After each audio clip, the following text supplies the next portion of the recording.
CNG CNG CNG છે. Hello દોસ્તો, સ્વાગત છે તમારું એક નવા વિડીયોની અંદર. જ્યારે આજે આપણે ચલાવવા જઈ રહ્યા છીએ બજાજની સીએનજી બાઇક. વિશ્વની પહેલી સીએનજી બાઇક અમદાવાદમાં પહેલી વખત હું ચલાવવા જઈ રહ્યો છું અને આપણે જોઈએ આજે એનો એક્સપિરિયન્સ કેવો રહેવાનો છે.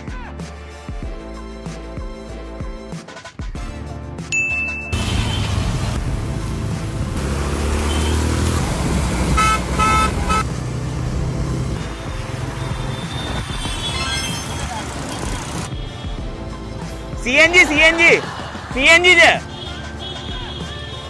શું કે ભાઈ, કમ્પ્લીટ 300 ફૂલ થાય 2 કિલો. હાઈટમાં 18 છે ને સીટ જોવો ને કેટલી પાછળ છે. 4 જણા આરામથી બેસી જાય. પિકઅપ કમ્પ્લીટ એકદમ. 200 રૂપિયા ભરજો બરાબર. 1,20,000 ની પડે.